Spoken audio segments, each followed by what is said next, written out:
Hey, sorry for not doing the recording when I said I would, but I just needed some more time. Um, and also sorry for the noise.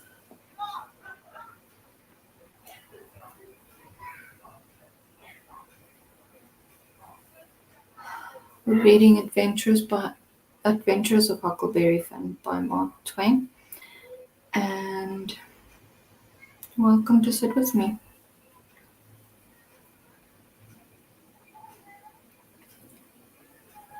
Him and his horse both went home pretty leaky and crippled, but the Grangerfords had to be fetched home. If a body's out hunting for cowards, he don't want to fool away any time amongst them shepherd sons, because they don't breed any of that kind. Next Sunday we all went to church, about 3 mile, everybody a horseback.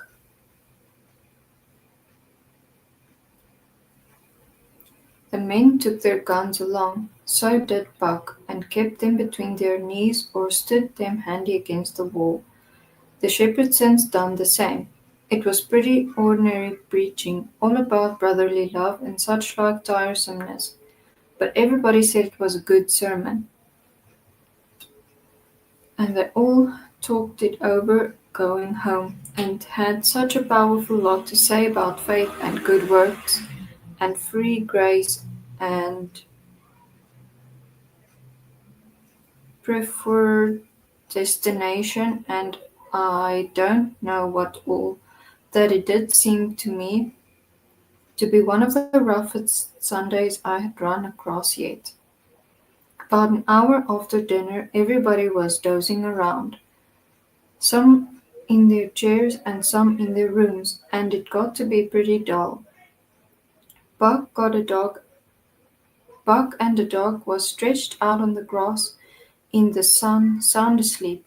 I went up to our room and judged I would take a nap myself. I found that sweet Miss Sophia standing in her door.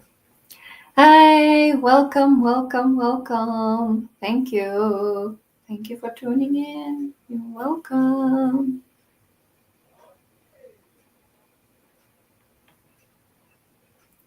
I went up to our room and judged I would take a nap myself. I found that sweet Miss Sophia standing in her door, which was next to ours, and she took me in her room and shut the door very soft and asked me if I liked her. And I said I did, and she asked me if I would do something for her and not tell anybody, and I said I would. Then she said she forgot her Testament, and I left it in the seat at church between two other books, and would I slip out quiet and go there and fetch it to her, and not say nothing to nobody. I said I would. So I slid out and slipped off up the road, and there weren't anybody at the church, except maybe a hog or two, for there weren't any lock on the door, and hogs likes a puncheon floor in summertime because it's cool. If you notice, most folks don't go to church only when they've got to, but a hog is different.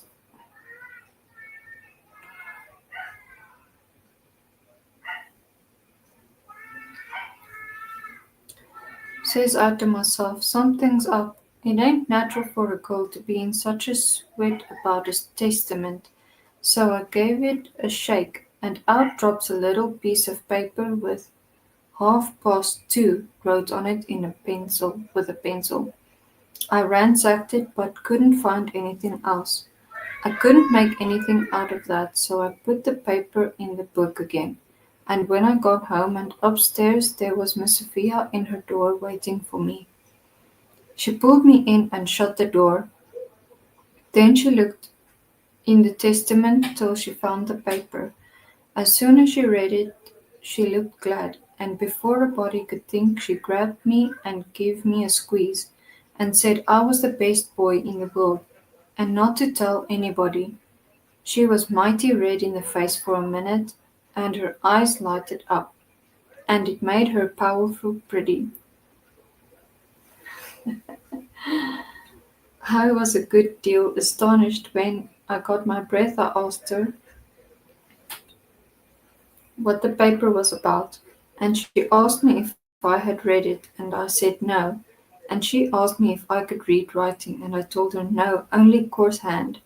And then she said the paper weren't anything but a bookmark to keep her place, and I might go and play now.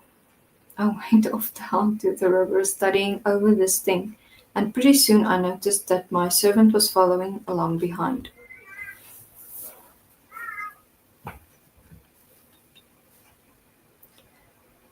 When we was out of sight of the house he looked back and around a second, and then comes running and says, "Marsh Jaw, if you'll come down into the swamp, I'll show you a whole sack of water moccasins." Thinks I, that's mighty curious. He said that yesterday. He oughta know a body don't love water moccasins enough to go around hunting for them. What's he up to anyway? So I says, "All right, Trot, ahead." I followed a half a mile, then he struck out over the swamp and waded ankle deep as much as another half mile. We come to a little flat piece of land which was dry and very thick with trees and bushes and vines, and he says, "You shove right in dar just a few steps, Marsh Jaw. Dar's way dey is seen 'em befo'. I don't care to see 'em no more." Then he slopped along and went away, and pretty soon the trees hid him.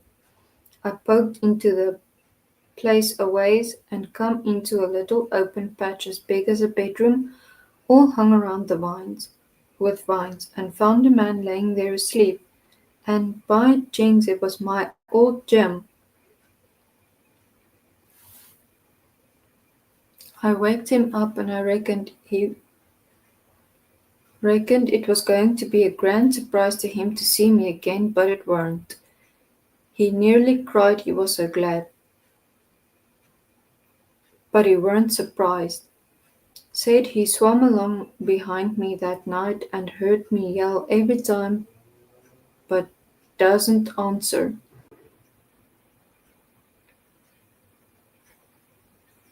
because he didn't want nobody to pick him up and take him into slavery again.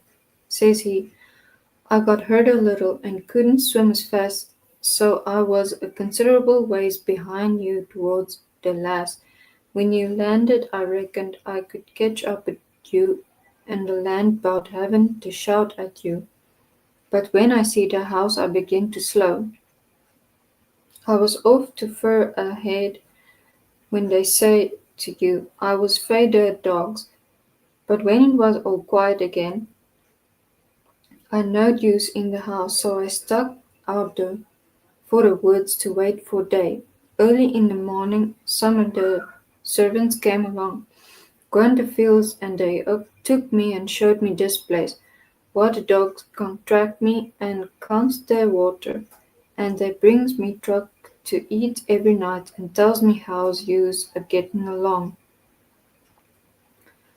Why didn't you tell my Jack to fetch me here sooner, Jim?" "Well, 'twarn't no use to disturb you, Huck, till we goes somethin', but we's all right now. I been you buyin' pots and pans and victuals. I got a chancet and a patchin' up the raft nights when—" "What raft, Jim? Our old raft? You mean to say our old raft wasn't smashed all to flinders?" "No, she warn't. She war tore up a good deal, one of her was, but they warn't no great harm done, only our traps was most of all lost. If we hadn't dived so deep and swum so fur under water, and the night hadn't been so dark, and we weren't so scared and been sick pumpkin heads and a sayin' if we'd seen the raft. But it's just as well we didn't, 'cause now she's all fixed up again, most as good as new, and we's got a new lot of stuff in the place, or was a loss." "Why, how did you get a hold of the raft again, Jim?" Did you catch her? How I gonna catch her and I out in the woods? No. Some of the servants found her catched in a snag along here, and they hid her in a creek amongst the willows, and there was so much jawing about which un she belonged in the most that I come to hear about it pretty soon. So I ups and settles the trouble by tellin' 'em she don't belong to none of 'em but you and me, and I ain't they gonna grab a young white gentleman's property and get hidin' for it. Then I get 'em 10 cents apiece, and then they was mighty satisfied and wished some more rafts 'ud come along and make 'em rich again. They's mighty good to me, these servants is, and whenever I want 'em to do for me they have to assist me twice, honey. That Jack's a good servant and pretty smart. Yes, he is. He ain't ever told me you was here. Told me to come and he'd show me a lot of water moccasins. If anything happens, he ain't mixed up in it. He can say he never seen us together and it'll be the truth. I don't want to talk much about the next day. I reckon I'll cut it pretty short. I waked up about dawn and was a going to turn over and go to sleep again, when I noticed how still it was. Didn't seem to be anybody stirring. That wasn't usual. Next I noticed that Buck was up and gone. Well, I gets up a wondering and goes downstairs. Nobody around. Everything as still as a mouse. Just the same outside. Thinks I, what does it mean? Down by the down by the woodpile I comes across Jack and says, "What's it all about?" says he. "Don't you know Miss Marsh Jaws?" "No," says I don't. "Well then, Miss Sophia's run off." "'Deed she has. She run off the night sometime, nobody don't know just when. Run off to get married to dat young Harney Shepperton, you know leastways so they spec.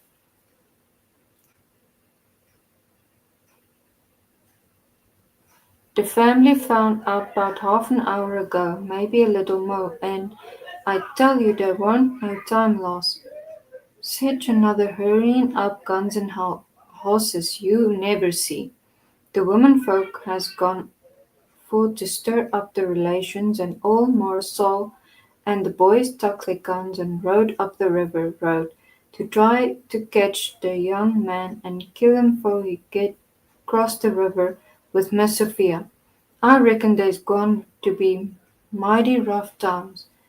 Buck went off without waking me up. Well, I reckoned he did. They weren't gonna mix you up in it. Morris Buck he loaded up his gun and lowed he's going to fetch home a Shepherdson or bust. Well, they plenty da I reckon, and you bet you fetch one of he gets a chance.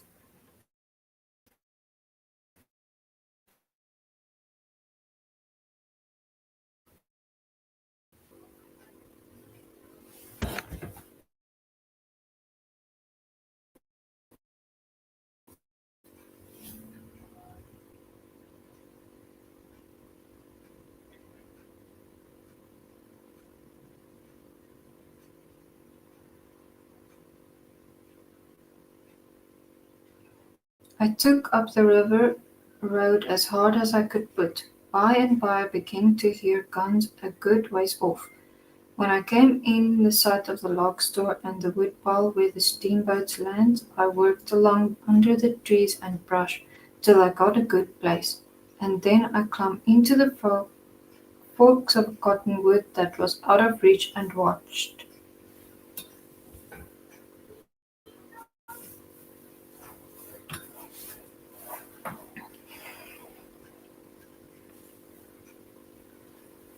There was a wood rank 4 foot high a little ways in front of the tree, and and first I was going to hide behind that, but maybe it was luckier I didn't.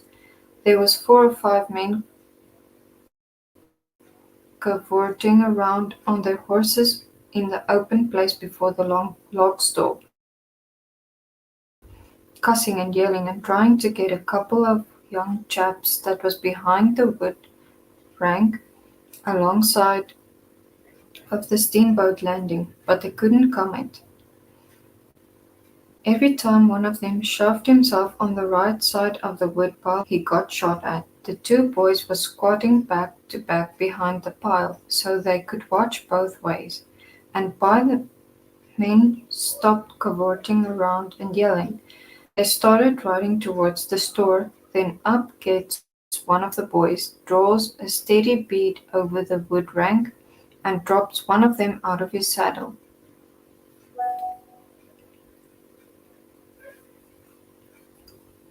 All the men jumped off their horses and grabbed the hurt one and started to carry him to the store, and that minute the two boys started on the run. They got halfway to the tree I was in before the men noticed. Then the men see them and jumped on their horses and took out after them. They gained on the boys, but it didn't do no good. The boys had too good a start.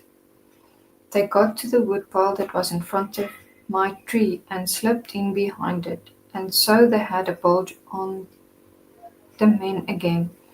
One of the boys was Buck, and the other was a slim young chap about 19 years old. The men rubbed around a while and then rode away. As soon as they was out of sight, I sung out to Buck and told him.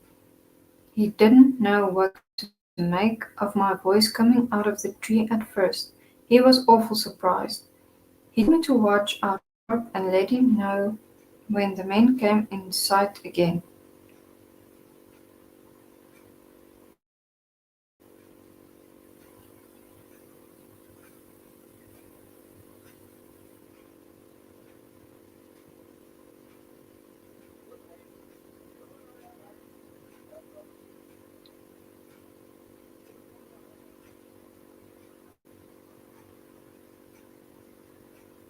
Said they was up some devilment or other. Wouldn't be gone long.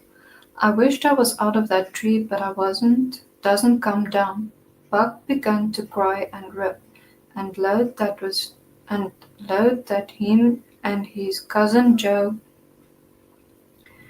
that was the other young chap, would make up for this day yet.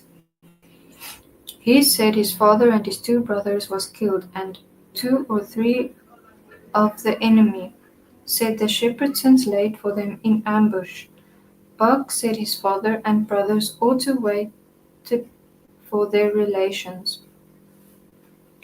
The Shepherdsons was too strong for them. I asked him what was become of Harney and Miss Sophia. He said they got across the river and was safe.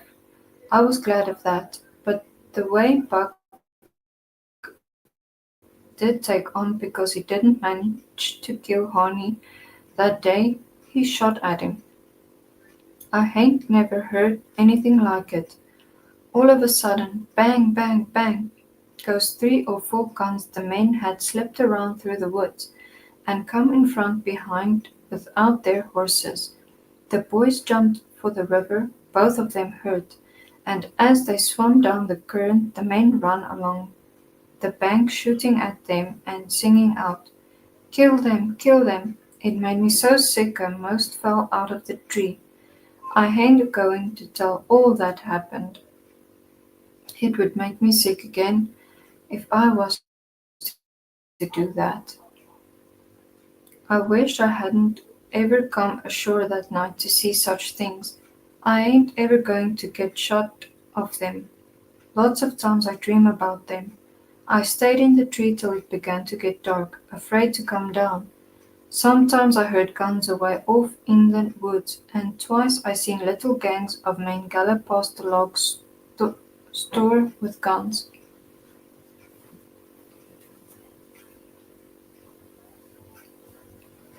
So I reckoned the trouble was still going on. I was mighty downhearted, so I made up my mind and wouldn't ever go near that house again, because I reckoned I was to blame somehow. I judged that piece of paper meant that Miss Sophia was to meet Harney elsewheres, somewheres, at 2:30 and run off, and I judged I ought to told her father about that paper and the curious way she acted, and then maybe he would lock her up and this awful mess wouldn't ever happen. When I got down there out of the tree, I crept along down the river bank a piece and found the two bodies lying in the edge of the water, and tugged at them till I got them ashore. Then I covered up their faces and got away as quick as I could. I cried a little when I was covering up Buck's face, for he was mighty good to me. It was just dark now. I never went near the house, but struck through the woods and made for the swamp. Jim weren't on his island, so I tramped off in a hurry for the creek, and crowded through the willows, red hot to jump aboard and get out of that awful country. The raft was gone. My souls, but I was scared. I couldn't get my breath for most a minute. Then I raised a yell. A voice not 25 foot from me says, "Good land, is that you, honey? Don't make no noise." It was Jim's voice. Nothing ever sounded so good before. I ran along the bank a piece and got aboard, and Jim grabbed me and hugged me. He was so glad to see me. He says, "Laws bless you, child. I was right down sure you's dead again. Jack's been here. He say he reckon you's been shot, 'cause you didn't come home no more, so I just minutes starting to drive down towards the mouth of the creek, so's to be all ready to shout out and leave soon, as Jack comes again and tells me for certain you is dead. Lawsy, I's mighty glad to get you back again, honey." I says, "All right, that's mighty good. They won't find me, and they'll think I've been killed and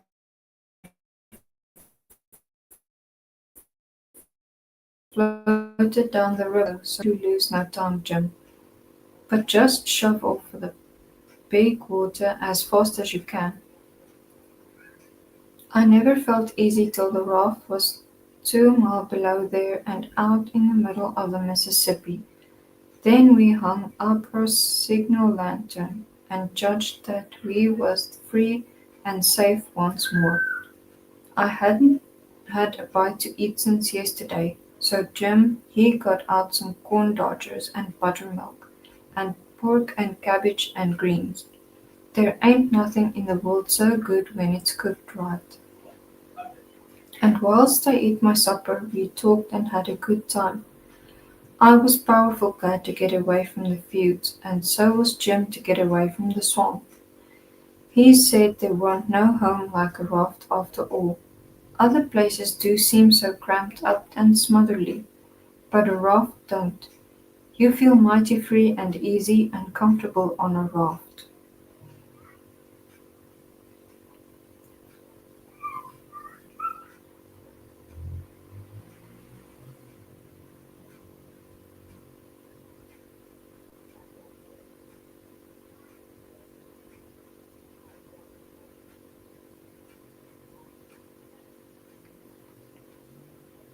2 or 3 days and nights went by. I reckon I might say they swam by. They slid along so quietly and smooth and lovely. Here is the way we put in the time. It was a monstrous big river down there, sometimes a mile and a half wide. We ran nights and laid up and hid daytimes. Soon as night was most gone, we stopped navigating and tied up, nearly always in the dead water under a towhead, and then cut young cottonwood and willows and hid the raft with them. Then we set out the lines. Next we slid into to the river and had a swim, so as to freshen up and cool off. Then we sat down on the sandy bottom where the water was about knee deep and watched the daylight come. Not a sound anywheres. Perfectly still, just like the whole world was asleep. Only sometimes the bullfrogs clattering maybe. Then first thing to see, looking away over the water, was a kind of dull line. That was the woods on the other side. You couldn't make nothing else out. Then a pale place in the sky. Then more paleness spreading around. Then the river softened up a way off, and weren't black any more but grey. You could see little dark spots drifting along ever so far away. Trading scows and such things, and long black streets, rafts. Sometimes you could hear a sweep squeaking, or jumbled up voices, it was so still, and sounds come so far, and by you could see a streak on the water, which you know by the look of the streak that there's a snag there in a swift current with breaks on it, and makes that streak look that way.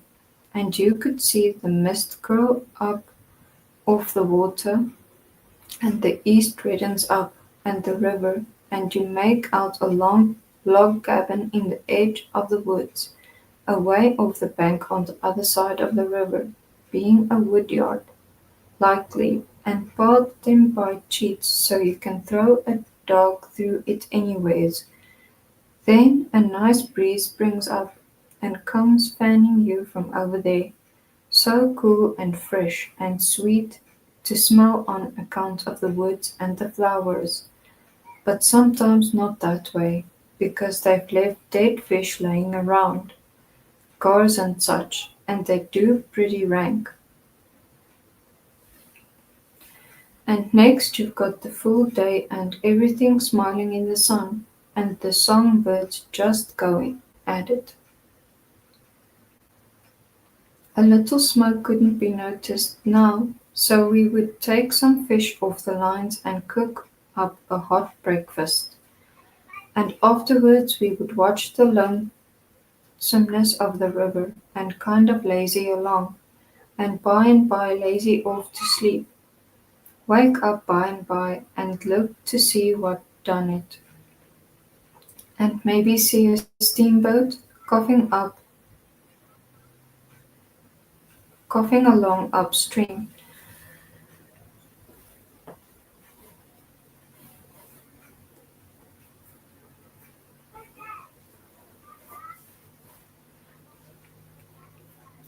So far off towards the other side you couldn't tell nothing about her, only whether she was a stern wheel or a side wheel. Then for about an hour there wouldn't be nothing to hear nor nothing to see, just solid lonesomeness. Next you'd see a raft sliding by, away off yonder, and maybe a galoot on it chopping, because they're most always doing it on a raft. You'd see the axe flash and come down. You don't hear nothing. You don't see the axe go up again. And by the time it's above the man's head, then you hear the chunk. It had took all that time to come over the water, so we would put in the day lazing around, listening to the stillness. Once there was a thick fog, and the rafts and things that went by was beating tin pans so the steamboats wouldn't run over them.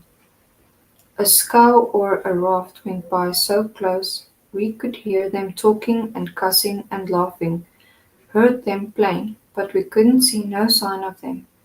It, it made you feel crawly. It was like spirits carrying on that way in the air. Jim said he believed it was spirits, but I says, no, spirits wouldn't say "durn in the durn fog."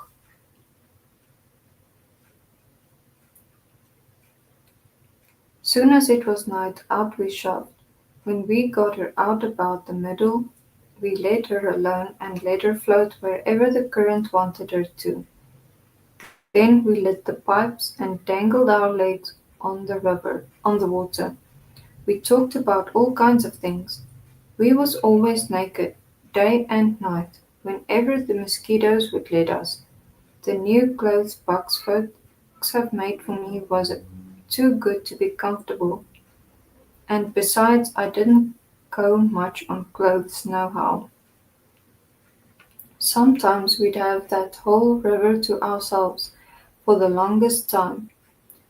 Yonder was the banks and the islands across the water, and maybe a spark, which was a candle in a cabin window.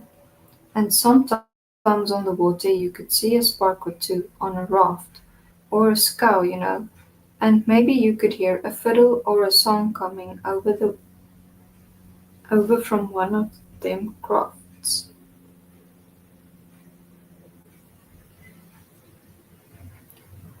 It's lovely to live on a raft. We had the sky up there all speckled with stars, and we used to lay on our backs and look up at them and discuss about whether they was made or only just happened. Jim, he allowed they was made, but I allowed they happened. I judged it would have took a long time to make so many. Jim said the moon could allay them. Well, that looked kind of reasonable, so I didn't say nothing against it, because I've seen a frog lay most as many, so of course it could be done. We used to watch the stars that fell too, and see them streak down. Jim allowed that got spoiled and was hove out of the nest. Once or twice of a night we would see a steamboat slipping along in the dark, and and then she would belch a whole world of sparks up out of her chimneys, and they would rain down on the river and look awful pretty. Then she would turn a corner and her lights would wink out and her powwow shut off and leave the river still again. And by her waves would get to us a long time after she was gone, and joggle the raft a bit. And after that you wouldn't hear nothing, for you couldn't tell how long except maybe frogs or something. After midnight the people on shore went to bed, and then for 2 or 3 hours the shore was black no more. No more sparks in the cabin windows. These sparks was our clock. The first one that showed again meant morning was coming, so we hunted a place to hide and tie up right away.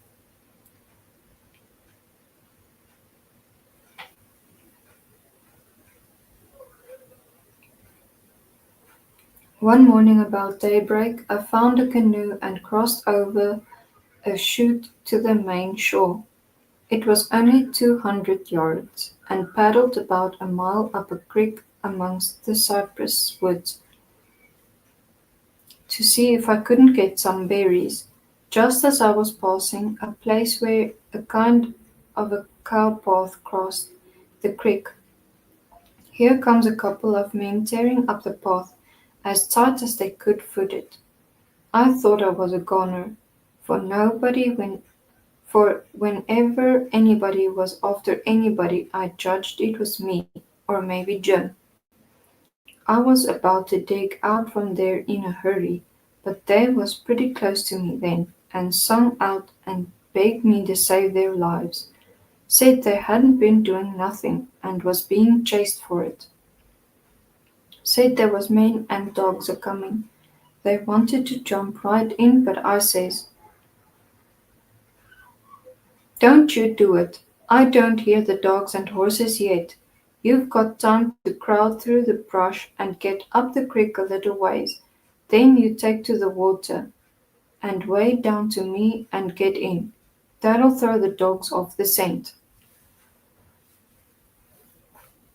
They done it, and soon as they was aboard I let out for our towhead and in about 5 or 10 minutes we heard the dogs and the men away off shouting.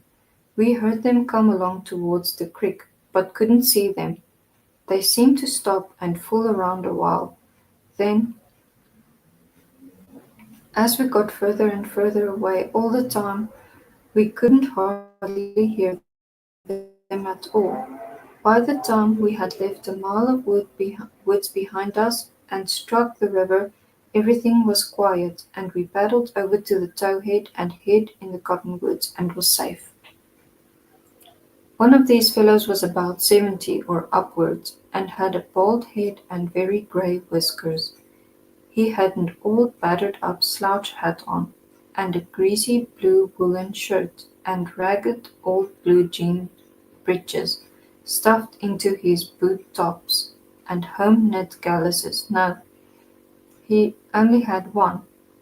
He had an old long tailed blue jeans coat with slick brass buttons flung over his arms, and both of them had big fat ratty looking carpet bags. The other fellow was about 30 and dressed about as ornery. After breakfast we all laid off and talked, and the first thing that come out was that these chaps didn't know one another. "What got you into trouble?" says the bald head other chap. "Well, I'd been selling an article to take the tartar off the teeth, and it does take it off too, and generally they enamel along with it, but I stayed about one night longer than I ought to, and was just the act of sliding out when I ran across you on the trail this side of town, and you told me they were coming, and begged me to help you get off. So I told you I was expecting trouble myself, and would scatter out with you. That's the whole yarn. What's yourn?"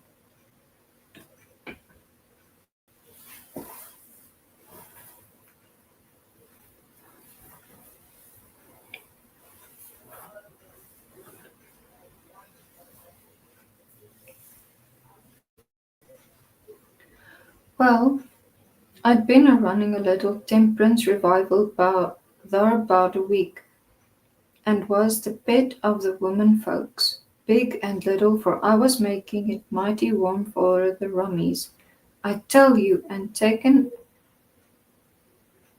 as much as $5 or $6 a night, 10 cents a head, children and servants free, and business a growing all the time. Then somehow or another, a little report got around last night that I had a way of putting in my time with a private jug on the sly.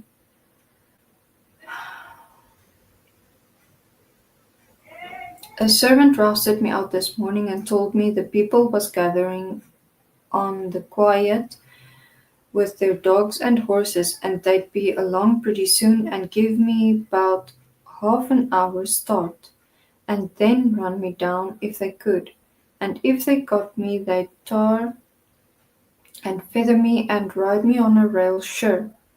I didn't wait for no breakfast. I warn't hungry. "Old man," said the young one, "I reckon we might double team it together. What do you think?"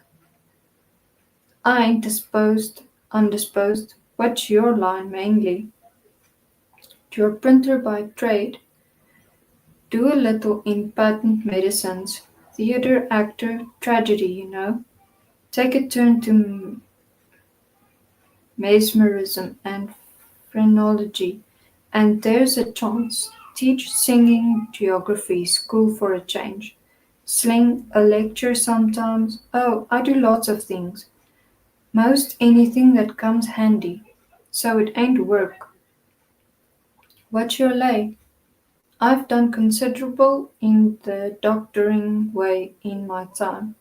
Laying on of hands is my best hold. For cancer and paralysis I sich things, and I can tell a fortune pretty good when I've got somebody along to find out the facts for me. Preachin's my line too, and camp, working camp meetings and uh, and missionarying around. Nobody ever said nothing for a while. Then the young man hove a sigh and says, Alas! What are you alasing about? Says the bald head.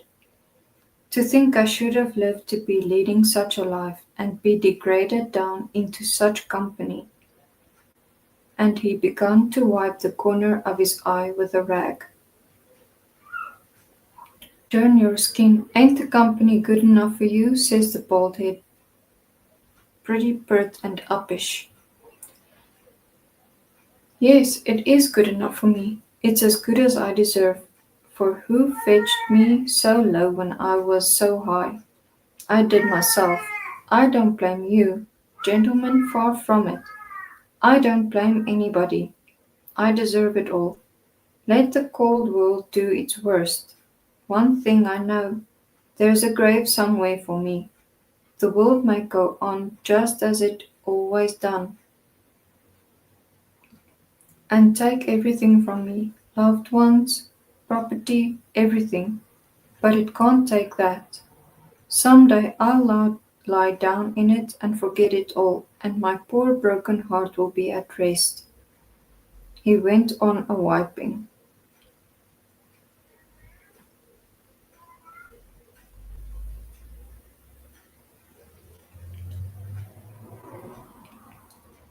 Trot your poor broken heart, says the bald head. What are you heaving your poor broken heart at us for? We ain't done nothing. No, I know you haven't. I ain't blaming you, gentlemen. I brought myself down. Yes, I did it myself. It's right I should suffer. Perfectly right. I don't make any moan. Brought you down from war. Where was you brought down from? Ah, you would not believe me. The world never believes. Let it pass. 'Tis no matter. The secret of my birth. The secret of your birth? Do you mean to say, gentlemen, I was the young man, very solemn. I will, I will reveal it to you, for I feel I may have confidence in you. By rights, I am a duke. Jim's eyes bugged out when he heard that, and I reckon mine did too. Then the baldhead says, No, you can't mean it. Yes, my great-grandfather, eldest son of the Duke of Bridgewater, fled to this country about the end of the last century to breathe the pure air of freedom, married here and died, leaving a son, his own father dying about the same time. The second son of the late Duke seized the titles and estates. The infant real Duke was ignored. I am the lineal descendant of that infant. I am the rightful Duke of Bridgewater, and here I am, forlorn, torn from my high estate, hunted of men, despised by the cold world, ragged, worn, heartbroken, and degraded to the companionship of felons on a raft. Jim pitied him ever so much, and so did I. We tried to comfort him, but he said it weren't much use. He couldn't be much comforted. Said if we was a mind to acknowledge him, that would do him more good than most anything else. So we said we would, if he would tell us how.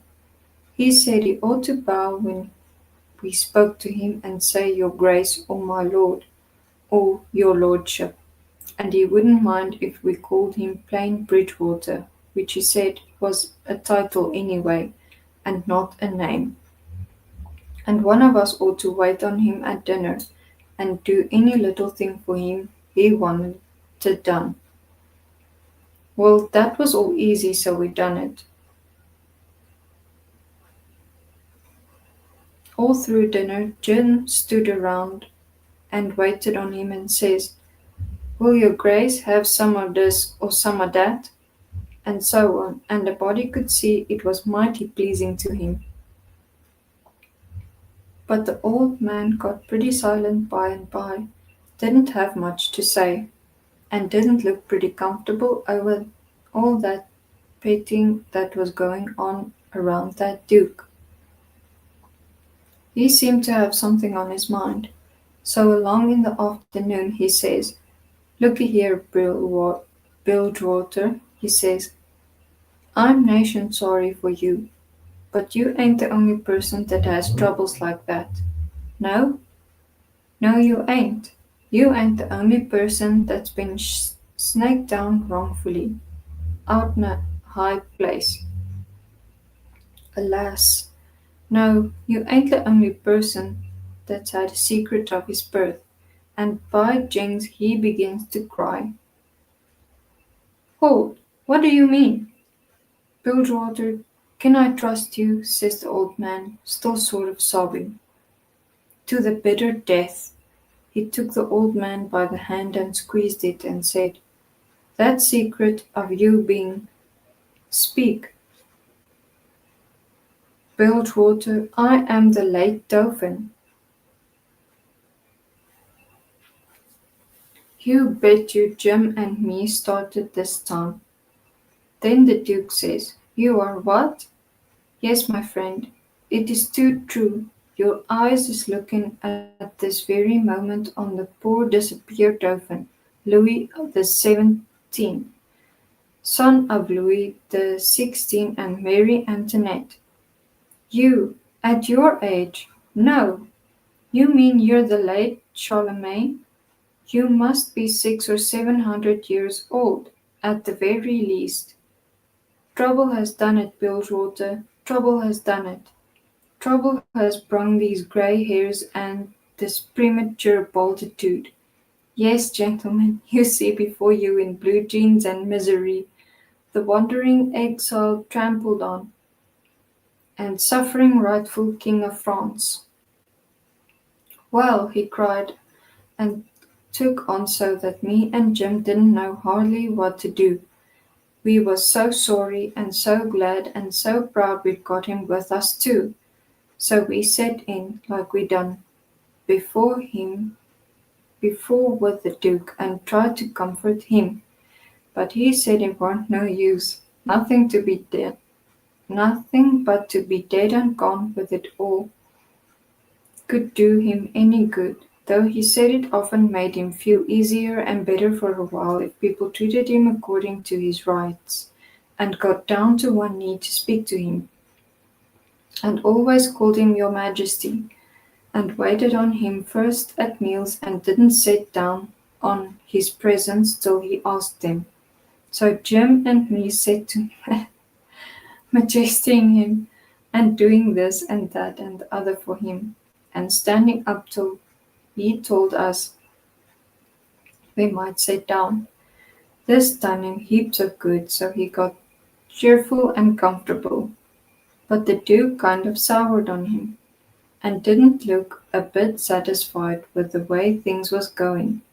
Still, the king acted real friendly towards him, and said the Duke's great-grandfather and all the other Dukes of Bilgewater was a good deal thought of by his father, and was allowed to come to the palace considerable. But the Duke stayed huffy a good while, till by and by the king says, "Like as not we got to be together a blamed long time on this here raft, Bilgewater, and so what's the use of your being sour? It'll only make things uncomfortable. It ain't my fault I weren't born a duke. It ain't your fault you weren't born a king. So what's the use to worry? Make the best of things and may you find 'em, I says. That's my motto. This ain't no bad thing that we've struck here. Plenty grub and easy life. Come, give us your hand, Duke, and let's all be friends." The Duke done it, and Jim and me was pretty glad to see it. Certainly is.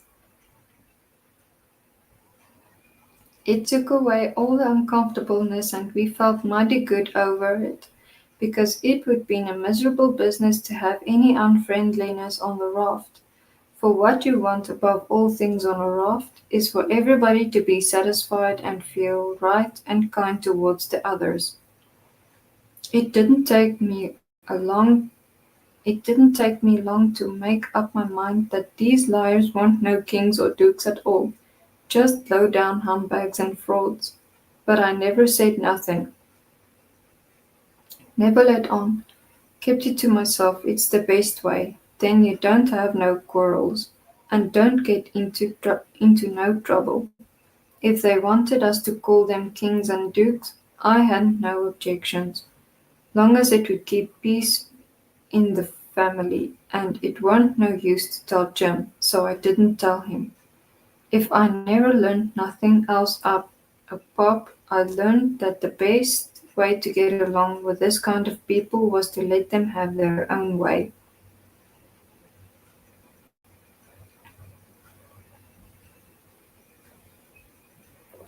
They asked us considerable many questions, wanted to know what we covered up the raft that way for, and lay by the daytime instead of running.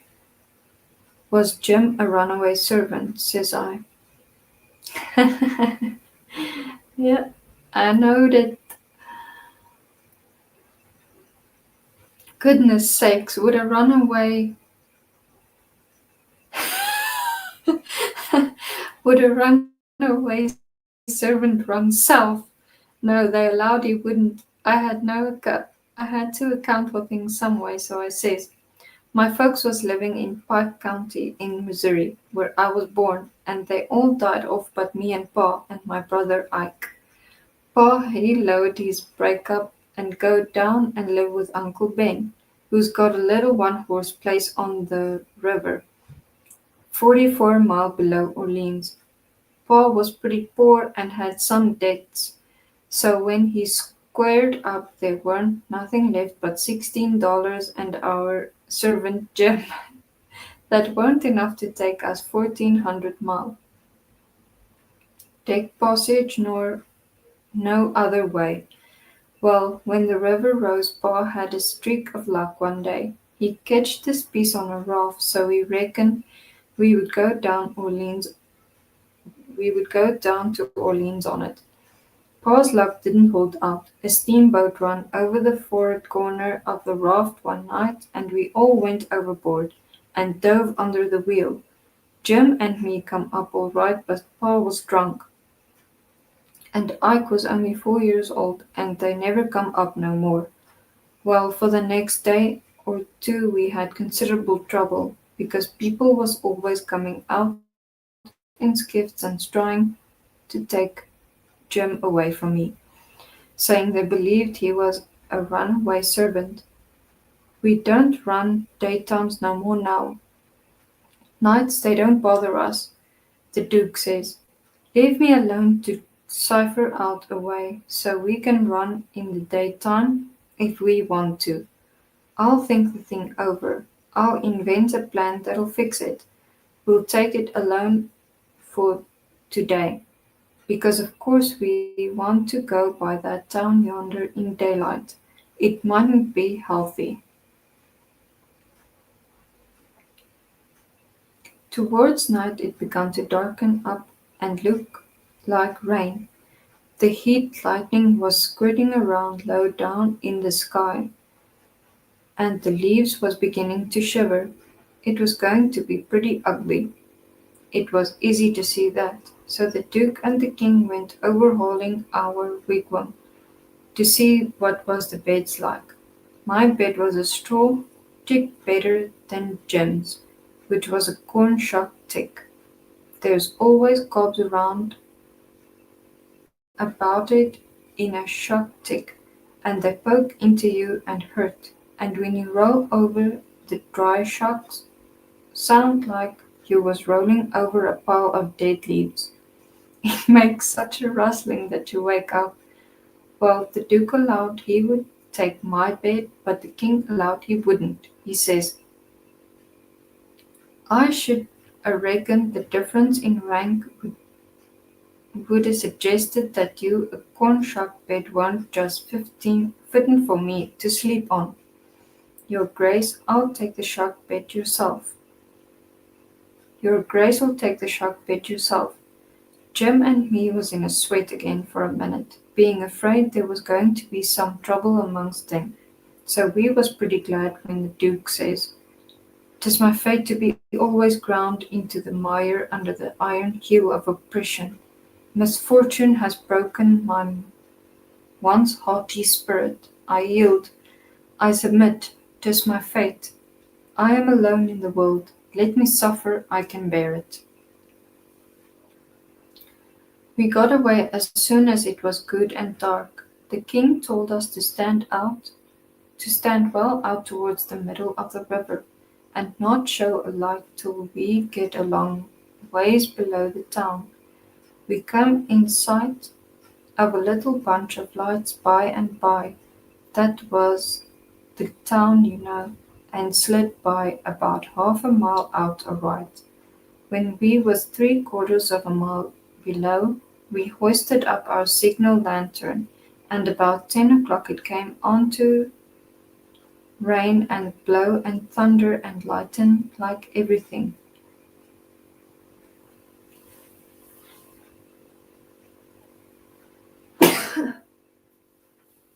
Excuse me.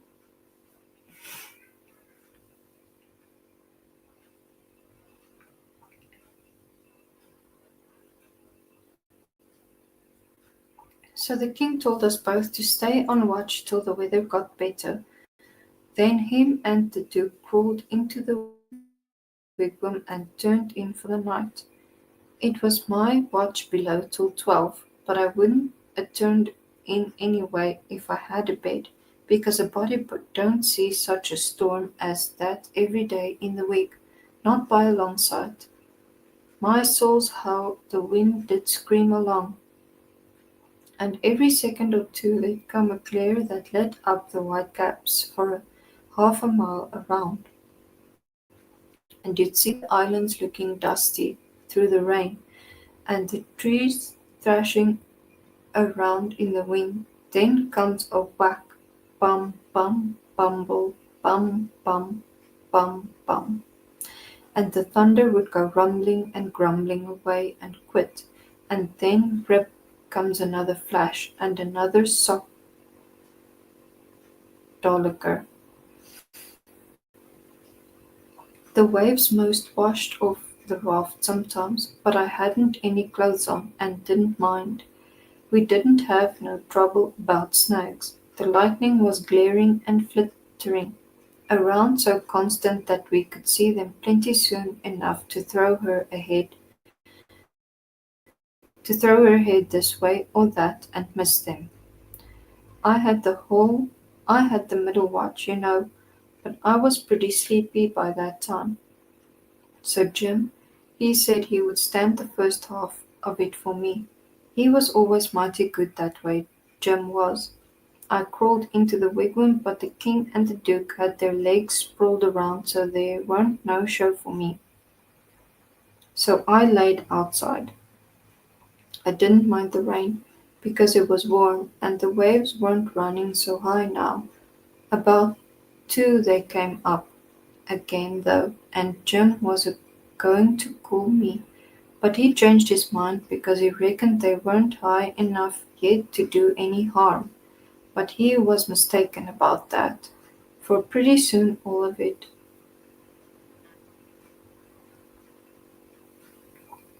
a sudden along comes a regular ripper and washed me overboard. It was most killed Jim a laughing. He,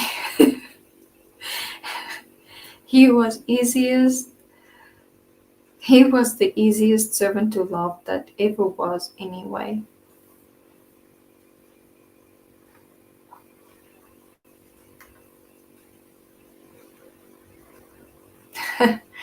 Thanks.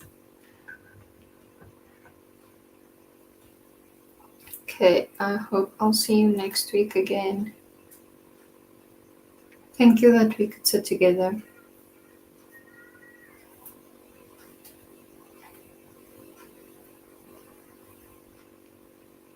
If you need me again, I'll be back soon. Night.